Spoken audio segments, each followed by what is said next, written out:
اسی ماحول نے ادنا کو اعلیٰ کر دیا دیکھو۔ بعض اوقات کپڑے ناپاک ہو جاتے ہیں اور ہمارے ہاں اب زیادہ تر رواج واشنگ مشین میں دھونے کا، تو عموماً ناپاک کپڑے بھی پاک کپڑوں کے ساتھ دھو دیے جاتے ہیں۔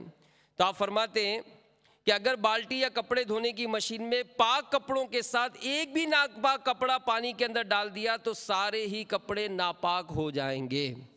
بلا ضرورت شرعیہ ایسا کرنا جائز نہیں، کہ اعلیٰ حضرت رحمۃ اللہ تعالیٰ علیہ فتاوی رضوی میں فرماتے ہیں کہ جسم و لباس بلا ضرورت شرعیہ ناپاک کرنا اور یہ حرام ہے۔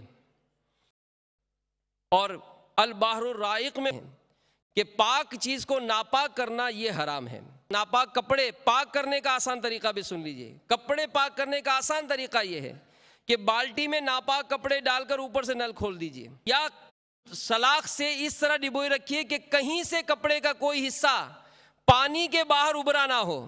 جب بالٹی کے اوپر سے ابل کر اتنا پانی بہہ جائے کہ ظن غالب آ جائے کہ پانی نجاست کو بہا لے گیا، تو اب وہ کپڑے اور بالٹی کا پانی نیز ہاتھ یا سلاخ جتنا حصہ پانی کے اندر تھا سب پاک ہو گئے۔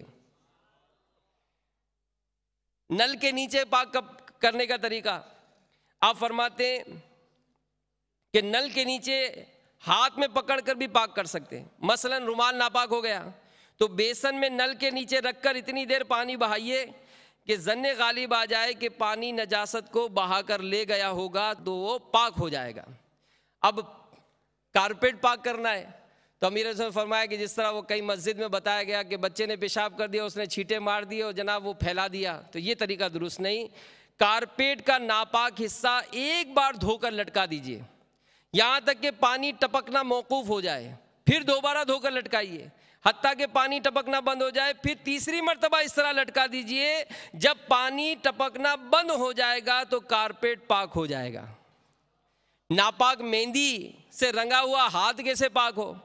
کپڑا یا ہاتھ میں نجس رنگ لگا یا ناپاک مہندی لگائی تو اتنی مرتبہ دھوئیں کہ صاف پانی گرنے لگے، پاک ہو جائے گا۔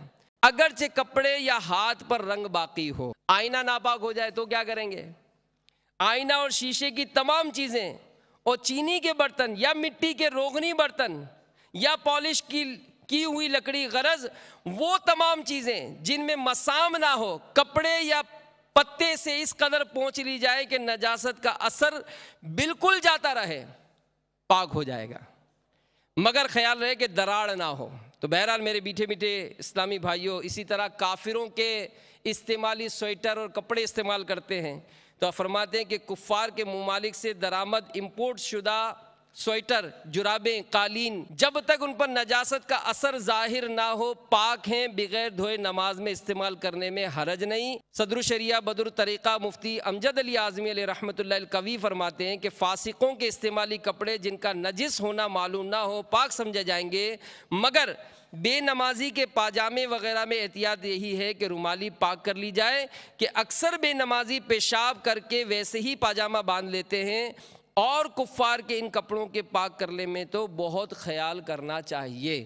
اسی ماحول نے ادنا کو اعلیٰ کر دیا دیکھو۔